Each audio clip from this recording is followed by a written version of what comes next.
네, 오늘 8월 28일입니다. 월요일입니다. 새벽 예배에 나오신 우리 성도님들을 환영합니다. 말씀 나누기 전에 우리 공동기도 제목으로 기도하는 시간 갖도록 하겠습니다. 홍석과 집사의 암을 치료해 주십시오. 배옥진 집사의 뇌졸중을 치료해 주십시오. 언어가 회복되고 오른쪽 팔다리에 힘이 생겨나도록 해주십시오. 곽한나 집사를 치료해 주십시오. 권하자 집사가 다시 걷도록 해주십시오. 이승학 성도의 뇌종양 치료가 잘 되게 해 주십시오. 권현민 형제를 치료해 주십시오. 김에브라임 형제가 신장 이식을 속히 받도록 해주십시오. 김시희 집사가 걷도록 해주십시오. 김수진 집사가 재발하지 않고 치유되게 해 주십시오. 황순희 집사가 걷도록 해주십시오. 예수님의 이름으로 기도합니다. 아멘. 오늘 본문의 말씀은 사도행전 27장 13절에서 26절까지 말씀입니다.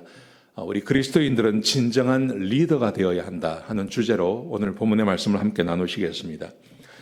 세상에 리더가 참 많습니다. 세상에 리더가 참 많지만 정작 위기가 찾아오면 이 세상 사람들은 두려움에 빠지게 되어 있습니다. 여러분, 그런데 우리의 생명은 환경에 달려 있는 게 아니라 이 환경을 주장하시는 하나님께 달려 있습니다.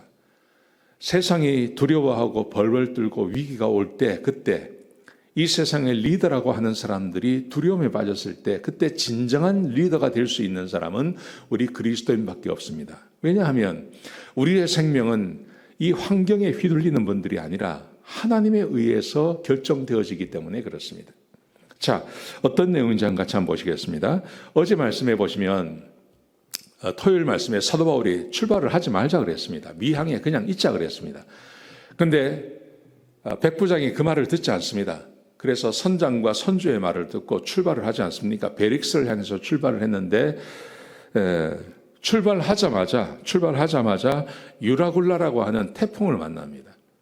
이 태풍을 만나서 거의 죽게 생겼습니다. 거의 죽게 생겨서 사람들이 살 희망을 잃어버리게 되는 겁니다. 며칠을 그렇게 휘말려 다녔으니까요. 그때 사도 바울이 사람들에게 이렇게 말을 합니다. 내가 떠나지 말자고 하지 않았느냐. 자, 그런데 두려워하지 마라. 어제 저녁에 우리 하나님께서 나에게 찾아오셔서 내가 시저 앞에 서야 한다고 말씀하셨고 나와 함께 있는 사람의 생명을 살려주시겠다고 약속해 주셨습니다. 그러므로 두려워하지 마십시오. 우리가 살아날 겁니다. 우리가 어떤 섬에 들어가게 될 겁니다. 자, 이렇게 사람들을 격려해 주었습니다. 자, 그리고 배가 출발한 지 10일째 되는 날 아드리아 바다 앞에 도착하게 되고 선원들이 재어보니까 육지가 점점 가까워지는 것을 느끼게 되었습니다. 자, 그러자 무슨 일이 벌어지냐면요. 두 가지 사건이 있습니다. 사도 바울이 진정한 리더라는 것을 우리에게 보여주는 거죠. 두 가지 사건이 있었습니다. 첫 번째는 사공들이 도망을 가려고 했습니다. 사공들이 도망을 가려고 하는 것을 사도 바울이 알았습니다. 백부장도 모르고 로마의 군인도 몰랐는데 사공들이 도망하려고 하는 것을 사도 바울이 알고 이것을 백부장에게 알립니다.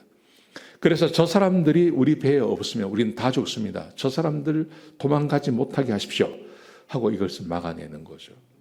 그러니까 사도 바울은 자기 생명만 돌본 게 아닙니다. 배가 흔들리고 할 때는 아무 생각나지 않는데 그 중에도 불구하고 사도 바울은 모든 것을 살핀 것입니다. 자기가 리더니까요. 하나님께서 이 배를 자기에게 맡겨주시겠다고 약속하셨으니까 그때부터 사도 바울이 이 배 전체를 관장하고 있는 겁니다. 그래서 군인들이 거룻배의 거룻줄을 잘라버립니다. 도망가지 못하도록 막아낸 것입니다. 이게 첫 번째 사건입니다. 자, 두 번째 사건은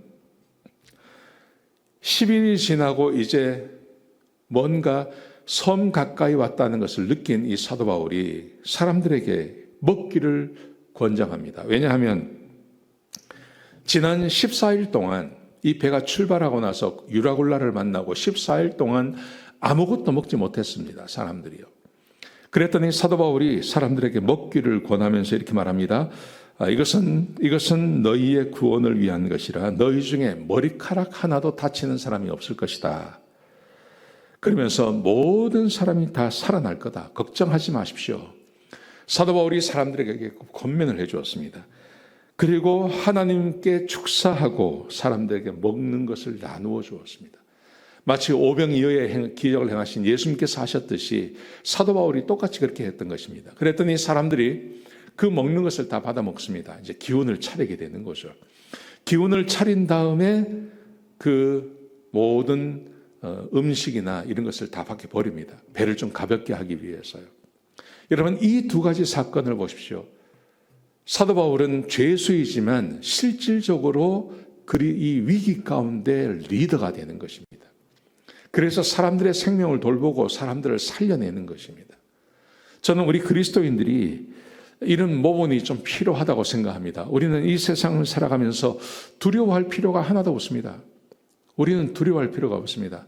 우리는 두려워할 필요가 아닌가, 환경이 아니라 하나님에 의해서 생명이 좌우되는 분들이기 때문에 두려워할 필요가 하나도 없는 거죠. 두려워할 필요가 없다고 생각합니다. 우리는 리더입니다. 자, 그러자 이제 배가 가다가 배가 고물이 이렇게 걸리면서요, 배가 깨어졌어요. 그래서 로마의 군인들이 어떻게 생각하냐면 죄수들이 도망갈 거라고 생각하고 죄수들을 죽이려고 그랬습니다. 그런데 백부장이 여기에 동의하지 않습니다. 사도 바울을 살리기 위해서요. 그래서 전체를 다 살려서 내보내라고 이야기를 하는 거죠. 우리 그리스도인들이 리더가 되었을 때 세상 사람들도 우리를 인정해 주는 것입니다. 여러분, 우리 주변에 위기가 참 많습니다. 경제적인 위기, 또 사업의 위기도 있고 여러 가지 위기가 있습니다. 여러분, 그런데 그 위기를 만날 때 우리가 리더가 되어야 됩니다. 우리는 그 위기로 망하는 사람들이 아닙니다. 환경에 의해서 좌우되는 사람들이 아닙니다. 우리는 이 세상에 하나님이 살아계시다는 것을 보여주는 사람들입니다. 오늘 사도 바울이 이 모습을 우리에게 보여주는 것입니다. 여러분, 그러므로 우리는 진정한 리더가 되어서 이 세상에 하나님이 살아계시다는 것을 보여주는 그런 귀한 우리 그리스도인들이 다 되시기를 주의 이름으로 축복합니다. 기도하시겠습니다. 아버지 하나님, 귀한 말씀 주셔서 감사합니다. 우리가 세상의 리더로 살게 하여 주옵소서. 세상을 두려워하지 않고 우리에게 생명을 주시는 하나님을 믿는 그 믿음 안에서 사는 복된 주의 백성들이 되게 축복하여 주시옵소서. 주님 감사합니다. 예수님의 귀하신 이름으로 간절히 기도드렸습니다. 아멘.